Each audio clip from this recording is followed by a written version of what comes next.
Antes da gente mergulhar de cabeça no tema de hoje, eu quero começar deixando uma bênção muito especial para quem está escutando a gente. Que a paz, a luz e a graça de Deus acompanhem a jornada de cada pessoa na nossa audiência hoje. Amém. Olha, é uma ótima forma de começar o nosso bate-papo. Com certeza. E, bom, imagine a seguinte cena. A gente encontra, lá no fundo de uma gaveta, aquele manual de instruções de um aparelho de fax, ou, sabe, de um videocassete da década de 90. Nossa, quem nunca, né? Pois é. A primeira reação natural é olhar para aquele livreto amarelado e pensar: isso aqui perdeu completamente a utilidade no mundo de hoje, é só um artefato obsoleto. Aham, um registro de uma era que já passou. Exato. O curioso é que, quando aplicamos essa mesma lógica aos textos antigos da Bíblia, a conclusão não poderia estar mais errada. E é justamente para decodificar esse mistério hoje que a gente vai fazer uma análise profunda do capítulo 5 do livro Graça Transformadora. Um livro fantástico do Luciano Subirá, diga-se de passagem. Fantástico. E a nossa missão com esse estudo é desvendar, de uma vez por todas, o verdadeiro propósito da lei bíblica.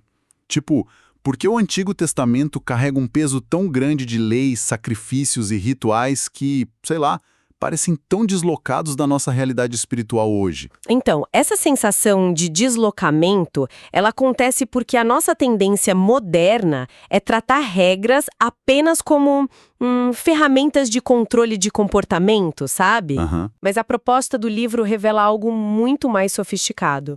A lei dada a Israel não era só um código de conduta civil ou moral. Ela operava, na verdade, como um gigantesco mapa profético. Um mapa profético. Como assim?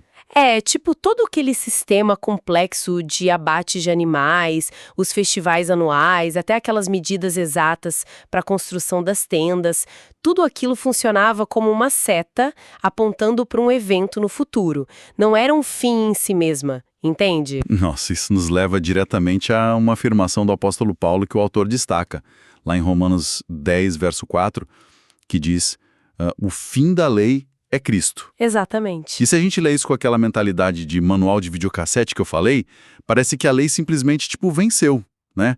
Passou do prazo de validade e foi pro lixo. Sim, é o que muita gente pensa. Mas a palavra fim, nesse contexto grego, ela carrega uma engenharia muito diferente, não é? Parece mais com uma linha de chegada do que com um cancelamento, de fato. É bem por aí. A palavra original aponta para propósito ou destino. Pensa, por exemplo, na construção de um andaime ao redor de um prédio. Tá, onda aí, meu. O andaime é essencial, né? Ele tem regras estritas de segurança, tem um peso estrutural imenso ali. Mas ele não é o prédio. Aham. Quando o prédio é concluído, o andaime é removido. Só que isso não significa que o andaime falhou ou que, sei lá, foi uma péssima ideia desde o início. Faz sentido, significa que ele cumpriu perfeitamente a função dele, que era permitir que o prédio fosse erguido. Exato. O livro argumenta justamente que interpretar o fim da lei como um mero descarte é ignorar essa capacidade ativa que ela tinha de projetar e preparar as realidades que ainda iam chegar. Cara, isso me faz pensar muito na dinâmica de um trailer de cinema. Como assim? Sabe quando a gente tá na sala do cinema e aí passa aquele clipe de 2 minutos com explosões, drama, aquela música épica? A gente sabe que aquilo não é o filme. Aham, com certeza. O trailer existe só para criar expectativa, preparar o terreno, apresentar os personagens. Ninguém assiste ao trailer, levanta da cadeira e vai embora para casa achando que pronto, consumiu a obra completa, né? Nossa, é perfeita essa analogia. A lei seria, digamos assim, esse trailer, estruturando a expectativa da humanidade para a estreia do longa-metragem, que no caso seria a vinda de Cristo. Muito bom. E o que torna essa cronologia ainda mais fascinante é um detalhe histórico que o autor resgata usando a carta aos Gálatas. O Evangelho, a notícia principal do filme, seguindo a sua ideia, ele foi anunciado antes mesmo de existir qualquer trailer oficial. Sério? Antes da lei. Sim. As Escrituras previram que Deus justificaria os gentios pela fé e anunciaram as boas novas a Abraão, dizendo: por meio de você, todas as nações serão abençoadas. Caramba, isso foi muito tempo antes, né? Séculos antes. Séculos antes de Moisés descer do Monte Sinai com as tábuas de pedra. Olha, isso inverte completamente a lógica que a maioria das pessoas tem sobre a Bíblia. Porque, a percepção popular é: Primeiro, Deus tentou salvar a humanidade através de um conjunto super rigoroso de leis lá no Sinai, Sim, a famosa teoria do plano A que deu errado. exato. Aí, como a humanidade falhou miseravelmente em cumprir essas leis, Deus instituiu um plano B, que seria a graça já no Novo Testamento. Pois é. Mas pelo que a gente está analisando, a promessa da graça já era o plano A, lá na época de Abraão. A lei, que veio uns 430 anos depois, é que foi inserida ali no meio do caminho. O texto do Graça Transformadora desconstrói totalmente essa ideia de plano B. A promessa original era baseada na graça e na fé. A lei foi adicionada depois por causa das transgressões, como um tutor, sabe? Um tutor, tipo um professor. Mais para um guardião, severo mesmo, até que o descendente prometido chegasse. Ela manteve a humanidade sob custódia, mostrando o padrão de santidade exigido e a nossa total incapacidade de atingir isso por conta própria. Faz todo sentido. Mas é aqui que surge, eu acho, o maior ponto de tensão teológica dessa transição entre os testamentos. Qual? Se a lei era temporária, como a gente lida com as palavras do próprio Jesus lá em Mateus 5,17? Quando ele afirma categoricamente, não pensem que vim revogar a lei ou os profetas. Não vim para revogar, mas para cumprir. Assim, essa é a grande questão. Essa frase sempre causou uma espécie de curto-circuito na interpretação teológica, né? Porque, poxa, se Jesus não revogou, por que a gente não está sacrificando cordeiros hoje? Boa pergunta. E o livro faz um trabalho cirúrgico ao analisar o grego original para resolver esse aparente paradoxo. Ele mostra a diferença monumental que existe entre as palavras revogar e cumprir. Conta mais sobre essa diferença. Essa distinção semântica é, tipo, a pedra fundamental da nova aliança. A palavra grega traduzida como revogar é kataluo, e o sentido literal dela é demolir, destruir, dissolver. Como se passasse um trator por cima. Isso, como quem usa marretas para derrubar uma parede e reduzir tudo a entulho. Jesus declara que o propósito dele não é entrar na história para vandalizar ou descartar o que já tinha sido construído. Tá, então... Ele não veio para demolir. E a palavra para cumprir. A palavra que ele usa para cumprir é plero. E plero significa preencher até a borda, consumar, trazer a sua plena realização. É tipo pegar o rascunho de um arquiteto e transformar na casa pronta. Nossa, essa ideia de preencher até a borda é belíssima. Mas vou te falar, me levanta uma dúvida prática gigante. Pode falar. Entender isso na teoria é uma coisa. Mas como um único indivíduo consegue de fato cumprir uma lei milenar, complexa, que é cheia de nuances morais, civis e cerimoniais, como se preenche até a borda algo que exigia a perfeição absoluta de toda uma nação? Então, o autor traz uma citação de um estudioso, o Sir Norman Anderson, que responde a isso de forma brilhante. Ele divide esse cumprimento em 2 eixos de obediência. 2 eixos. Isso, a obediência ativa e a obediência passiva de Cristo. Na obediência ativa, a gente tem a vida terrena dele. Ele viveu sob a lei e não transgrediu sequer um mandamento. 0 pecado. 0. Ele preencheu as exigências morais de amor a Deus e ao próximo com perfeição absoluta, algo que, convenhamos, nenhum ser humano tinha conseguido. Mas, além disso, havia também a penalidade da lei, para todos os que falharam. Ah, E é aí que entra a obediência passiva, né? na morte de cruz. Exatamente.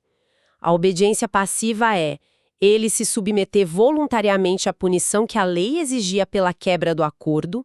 Ele não tinha dívidas com a justiça divina, mas ele assumiu a dívida coletiva da humanidade. Que profundo isso. Então, ele consumou a exigência de perfeição com a vida dele e consumou o pagamento da penalidade com a morte dele. A lei não foi jogada no lixo, sabe? Ela foi totalmente saciada. As demandas de justiça dela foram esgotadas. Olha, entender o cumprimento da lei moral faz muito sentido sob essa ótica. Mas a lei também ordenava a construção de, tipo, objetos físicos de ouro, tendas feitas de pele de animais, queima de incenso aromático. Sim, toda a parte cerimonial. É nesse ponto que a explicação do livro sobre a teoria das sombras entra para conectar o plano físico ao espiritual, né? E acho que essa é a parte mais visual de toda a obra. As cartas aos Colossenses e aos Hebreus afirmam que tudo aquilo era apenas uma sombra dos bens vindouros. E a analogia que o livro apresenta para explicar esse conceito de bidimensional para tridimensional é muito, muito lúcida. Pensa na projeção da sombra de uma mão sobre o teclado de um computador. Tá, uma sombra de uma mão. Se a iluminação estiver vindo de trás da mão, a gente vê uma forma escura projetada nas teclas, certo? Essa sombra nos diz algo verdadeiro. Ela revela o contorno de uma mão, a quantidade de dedos, o formato geral. Uhum. Mas a sombra é limitada. Ela não tem cor, não tem textura de pele, não tem a complexidade das unhas ou das impressões digitais. Ela é plana. E o grande perigo, e parece que foi exatamente o que aconteceu com os fariseus e os líderes religiosos daquela época, é que se a gente vive muito tempo olhando só para baixo, começamos a adorar a sombra. Perfeito. Imagina as pessoas no Antigo Testamento obcecadas pelo contorno escuro projetado no chão. Eles mediam a sombra, criavam sub-regras sobre onde a sombra começava e terminava. Quer dizer, onde ela terminava, e esqueciam de olhar para cima para ver a mão real que estava bloqueando a luz divina. Eles tinham a silhueta da salvação, mas não a substância. O choque cultural na época de Jesus foi justamente o de alguém tentando fazer as pessoas levantarem a cabeça para olharem para a realidade tridimensional. E o livro demonstra como isso funcionava na prática, com alguns relatos clássicos, não é? Sim. Vamos pegar, por exemplo, o episódio da serpente de bronze, lá em Números 21. O povo de Israel, no deserto, se rebela e acaba sendo punido com uma praga de cobras venenosas. As pessoas começam a morrer. E a instrução de Deus para Moisés nesse caso sempre me pareceu o cúmulo da ironia divina, sabia? Como assim? Pensa bem, as pessoas estão morrendo por causa do veneno de serpentes reais. E a solução prescrita não é, sei lá, um escudo ou um antídoto físico. Deus manda Moisés fundir uma serpente de bronze, colocar no alto de uma haste e dizer que quem olhasse para ela viveria. Por que usar o símbolo da própria maldição como o canal da cura? Parece contraditório, né? Mas a genialidade por trás desse evento histórico é que ele é uma sombra fotográfica de um mecanismo espiritual muito profundo que ia ocorrer na cruz. Uma sombra fotográfica? O Evangelho de João registra o próprio Jesus fazendo essa conexão direta, quando ele diz, assim como Moisés levantou a serpente no deserto, assim também é necessário que o Filho do Homem seja levantado. Caramba! O veneno das cobras tipifica o pecado original, a rebelião que causa a morte espiritual de toda a humanidade. E a solução não vem por evitar a maldição, mas por enfrentá-la de frente. Isso faz todo sentido se a gente lembrar do texto que diz que ele foi feito pecado por nós. Aquele objeto de bronze levantado no deserto não era um amuleto mágico. Não, de jeito nenhum. Era a representação gráfica de que Cristo assumiria sobre si o próprio veneno do nosso pecado. Ele encarnou a nossa maldição no madeiro. Os israelitas que se recusaram a olhar para a haste no deserto pereceram. E quem olhasse com fé na promessa de cura, vivia. É a anatomia exata da salvação por meio da cruz, rascunhada séculos antes no meio das areias do Sinai. Impressionante. E esse mesmo padrão, essa mesma engenharia reversa espiritual, a gente vê também no Cordeiro da Páscoa, né? Durante a libertação no Egito. Com certeza. O sangue de um cordeiro sem defeito espalhado nos umbrais das portas das casas israelitas. Aquele sangue protegia as famílias da 10ª praga, a morte dos primogênitos. E o autor aponta para um fato crucial aí. Que não havia poder místico naquelas gotas de sangue na madeira, certo? Exato. O anjo não recuava por causa de uma propriedade química do sangue animal. Aquele sangue funcionava como um gigantesco outdoor profético. Ele estava tipo gritando para todo mundo espiritual que um dia o verdadeiro Cordeiro de Deus derramaria o seu sangue para tirar o pecado do mundo. A opressão brutal do faraó era apenas o contorno, a sombra no chão de uma opressão muito maior de Satanás sobre a alma humana. O resgate físico no Egito antecipava o resgate espiritual da humanidade. A gente vê então que a substância real sempre foi Jesus. Ele projetava essas sombras para trás no tempo. Que imagem incrível! Ele projetava para trás no tempo.